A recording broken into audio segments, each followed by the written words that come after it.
मणिपुर में इंडिया की। जी हां, मणिपुर में हिंसा को अब 3 महीने पूरे होने को हैं। विपक्ष लगातार केंद्र सरकार पर हमलावर है और सरकार से मणिपुर को लेकर जवाब मांग रहा है। इसी क्रम में Indian national developmental inclusive alliance यानी कि इंडिया के 21 सांसदों का एक प्रतिनिधि मंडल मणिपुर जा रहा है। सांसद गौरव गोगोई के नेतृत्व में प्रतिनिधि मंडल मणिपुर के लिए रवाना हुआ है। सांसद गोगोई ने कहा है कि प्रधानमंत्री शायद मणिपुर को भूल गए हैं, लेकिन हम नहीं भूले हैं, इसलिए हम पीड़ितों के बीच जा रहे हैं। उन्होंने कहा कि हिंसा प्रभावित जगहों पर जाना हमारे लिए मुश्किल है, लेकिन हम वहां जाकर यह देखेंगे कि हिंसा प्रभावित लोगों के लिए सरकार आखिर क्या कर रही है। कांग्रेस सांसद अधीर रंजन चौधरी ने कहा है कि हम मणिपुर का दुख और पीड़ा जानने जा रहे हैं। उन्होंने कहा है कि सरकार मणिपुर पर बहुत कुछ छुपा रही है। तो बता दें, लगातार मणिपुर की हिंसा को 3 महीने का समय होने जा रहा है। बार बार जो विपक्ष है सरकार से सवाल जवाब तलब करने को कह रहा है, लेकिन विपक्ष का आरोप है कि जो सरकार है, प्रधानमंत्री है, वह मणिपुर की हिंसा को लेकर कोई जवाब देने के लिए सामने नहीं आ रहे हैं।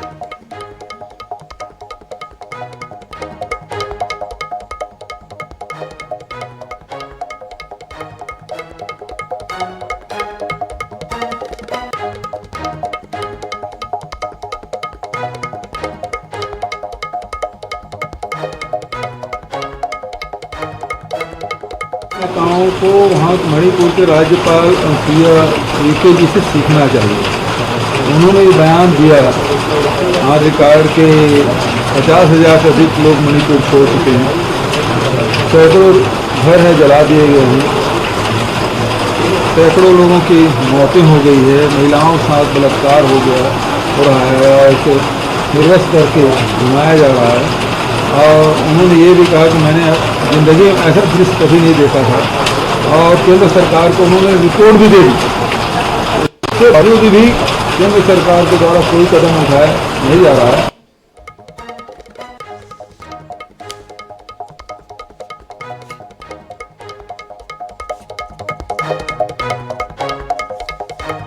और इस खबर पर हमारे साथ बीजेपी के राष्ट्रीय प्रवक्ता आरपी सिंह साहब हमारे साथ जुड़ गए हैं। आरपी सिंह साहब, बहुत बहुत स्वागत है आपका INS 24/7 में।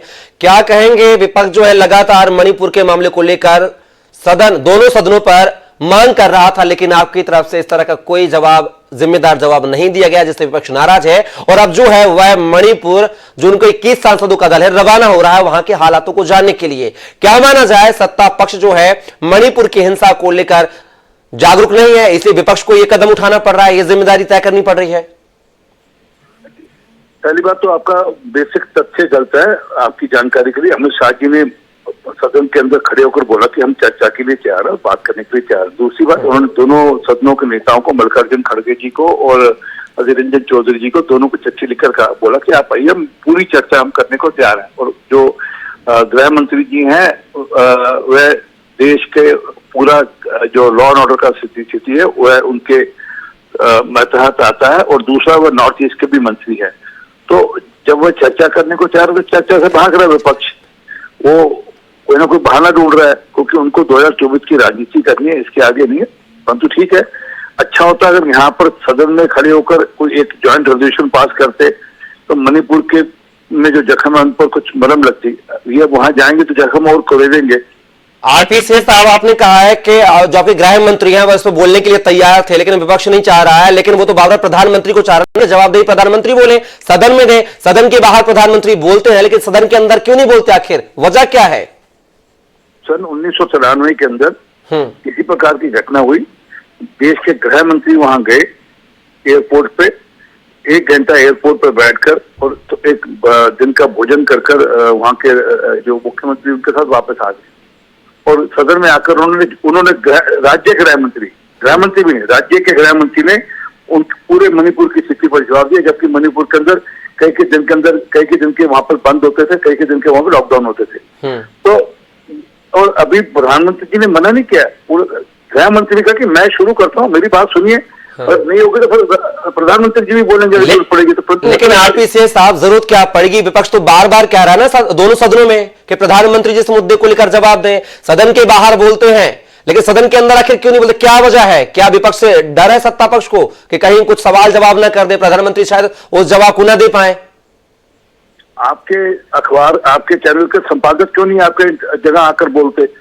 आप सुबह बैठकर एक कॉन्फ्रेंस करते हैं, चर्चा करते हैं, फिर आप जो डिबेट कंटिन्यू करते हैं वो करते हैं। इसी प्रकार जब कैबिनेट बैठती, चर्चा करती है, तो एक कैबिनेट की कलेक्टिव रिस्पॉन्सिबिलिटी होती है और कैबिनेट के बिहाफ पे ही कोई एक मंत्री बोलता है। ये नहीं कि सारी कैबिनेट खड़ी हो जाती है। वहां पर एक बेसिक एथिक्स है पार्लियामेंट के अंदर कि जिस मंत्रालय का जो काम है उसी मंत्रालय का व्यक्ति। चलिए, आरपी सिंह साहब आपको रुकना चाहूंगा, आप हमारे साथ बने रहेगा। और इसी कड़ी में जो है कांग्रेस प्रवक्ता उदित राज जी हमारे साथ जुड़ गए हैं। उदित राज जी, बहुत बहुत स्वागत है आपका।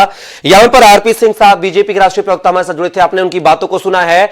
ऐसा क्या समय आन पड़ा, ऐसी क्या जरूरत आन पड़ी है जो विपक्ष को अब मणिपुर के हालातों को संभालने के लिए, सुध लेने के लिए जाना पड़ रहा है? उदित राज, आप मतलब है कि जो ये सवाल करे कि क्या जरूरत पड़ी हुई है, अपने आप में उसका न संवेदना है, न अपने आप को देश का भक्त कर सकता है। करीब 1 लाख लोग विस्थापित हैं, 5000 करीब घर जला दिए गए हैं, 150 लोगों की हत्या हो गई है और बलात्कार और नग्न अवस्था में घुमाई गई औरतें वो तो है ही। और इसके अलावा भी मिजोरम, नागालैंड, असम में फैलना, इतने संवेदनशील के मुद्दे पर प्रधानमंत्री जी 77-78 दिन कुछ बोलते नहीं हैं। उसके बाद में भी आप कह रहे हैं कि विपक्ष को जाने की जरूरत क्या है? तो प्रधानमंत्री को जाना चाहिए था, उनका डेलीगेशन जाना चाहिए था। इनका डेलीगेशन क्यों नहीं गया? वहां जाके देखे, सुझाव तो दे, पीस की अपील करे। कुकी, जोमी और बनाम जो मैती बना हुआ है, ये देश का हिस्सा है कि नहीं है? विदेश में जा रहे हैं क्या? उदित राज जी, आपको लगता है कि जो सत्ता पक्ष है, चाहे वहां की सरकार हो बीजेपी की या फिर केंद्र की सरकार हो, मणिपुर की हिंसा को लेकर सीरियस नहीं है, इसलिए विपक्ष को यह जिम्मेदारी उठानी पड़ रही है? बिल्कुल सही। वहां का इनका एमएलए कहता है कि तो बीजेपी के द्वारा प्रायोजित है, एमएलए कहता है इनका। और एक एमएलए को इतना मारा गया कि यहाँ पर दिल्ली में आकर के इलाज करा रहा, कोई देखने नहीं गया है और हालत उसकी खराब है। तो ये तो खुद कह रहे हैं, इनके पार्टी के एमएलए कह रहे हैं कि ये तो प्रायोजित है बीजेपी का। ऐसी परिस्थिति में तो विपक्ष को तो जाना ही चाहिए जब बीजेपी खुद ही करा रही है। अच्छा, आरपी सिंह साहब, इनके उदित राज जी सवाल कर रहे हैं, जो आरोप लगा रहे हैं बीजेपी पर, वहां की सत्ताधारी पार्टी पर, आपकी पार्टी पर, इसको लेकर क्या कहेंगे आप, क्या प्रतिक्रिया देंगे? मैं चाहूंगा जो उदित राज जी ने अभी बोला, कृपा करके बाइट के बाद मेरे को वो भेज दें। मैं इनके खिलाफ मुकदमा लगाने वाला हूँ क्योंकि झूठ बोल रहे हैं। और किसी बीजेपी के एमएलए कहीं नहीं कहा कि बीजेपी द्वारा प्रायोजित है।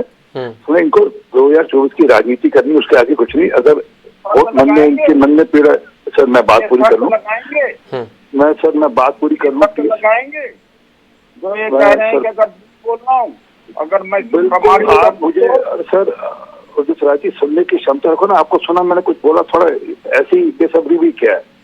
आप तो ऐसे ना थे जब तक हमारे पास, तब तक तो ऐसे ना थे आप। ये कांग्रेस में जाकर राहुल गांधी का असर हो गया जो सुनते ही नहीं है किसी की।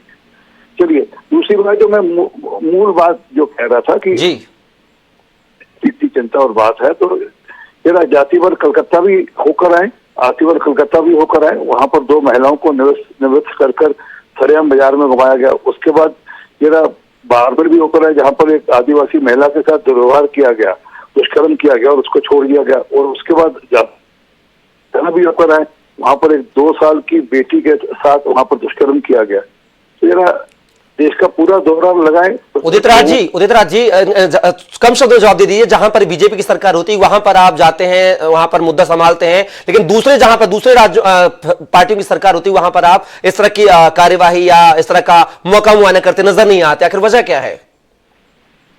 दोनों घटना को तुलना, कंपैरिजन करना। आप भी तो एंकर हैं, एंकर के अलावा एक संवेदना आपने भी है कि नहीं है? दोनों की घटना, लेकिन घटना तो पश्चिम बंगाल में भी हुई है ना, चोरी के आरोप में 2 आदिवासी महिलाओं को निर्वस्त्र कर पीटा गया वहां पर, घटना तो वो भी है। अभी तो दिल्ली में 2 महिलाओं के मर गई हैं, छतरपुर में आज ही मध्य प्रदेश में है।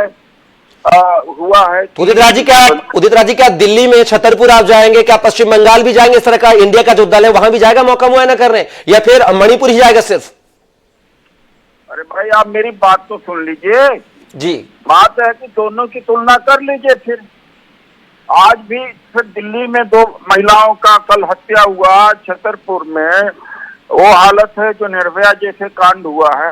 हाँ। आप इस जो आपसी झगड़ा का व्यक्तिगत झगड़ा की तुलना उससे कर रहे हो आप? यानी भाई कोई चरित्र रह गया है, कोई संवेदना रह गई, जहाँ लाख लोग प्रभावित हो, पूरा प्रदेश प्रभावित हो, वहाँ हजारों की भीड़ ने महिलाओं के साथ में ऐसा किया, उसकी तुलना कर रहे हैं।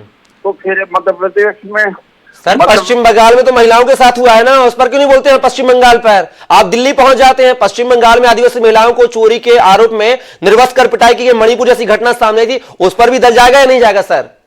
आप गोदी मीडिया के हैं, वो गलत निकला। अच्छा सर, आप पे सवाल करें तो गोदी मीडिया होगा, और आप कुछ भी बोलते रहे तो वो सही बोल रहे हैं। आरपीसी साहब कम शब्दों में जवाब दीजिए। मुझे सिर्फ इतना कहना है कि ये जख्म खुलेगा ना, मैं अभी अपील करूंगा कि जब देश के गृह मंत्री जी कह चुके कि हम सदन पे पूरी चर्चा करने को तैयार हैं, और अब तो वैसे भी इन्होंने नो कॉन्फिडेंस मोशन लाया, उस पर चर्चा होगी सारे विषय पे, और उसमें सिर्फ मणिपुर नहीं, जो अभी हाल की घटना, मणिपुर जब से जल रहा है, जब से दिक्कत है मणिपुर में, तब से चर्चा होगी। आपकी जानकारी के लिए 2004 से लेकर 14 के बीच में लगभग 1000 लोगों की हत्या हुई मणिपुर के अंदर। लगभग हर साल कुछ 100 से 30 से लेकर 120-25 दिन तक मणिपुर बंद रहता है। उस परिस्थिति से निकालकर हम मणिपुर को मेन स्ट्रीम में लाइन में लाए, और आज मणिपुर में हम मानते दिक्कत आई है एक कोर्ट के ऑर्डर के चलते हुए, परंतु अब स्थिति ठीक हो रही है। आज वहाँ स्कूल खुल गए हैं, ऑफिस खुल, दफ्तर। चलिए आरपीसी साहब, उदित राज साहब हमारी चर्चा का हिस्सा बने, दोनों मेहमान, उसके लिए बहुत शुक्रिया आपका। लेकिन देखना होगा कि हालात किस तरह से अब सामान्य होंगे, किस तरह से वहां पे शांति व्यवस्था दुरुस्त होगी, ये देखने वाली बात होगी। फिलहाल के लिए आप दोनों का बहुत बहुत शुक्रिया।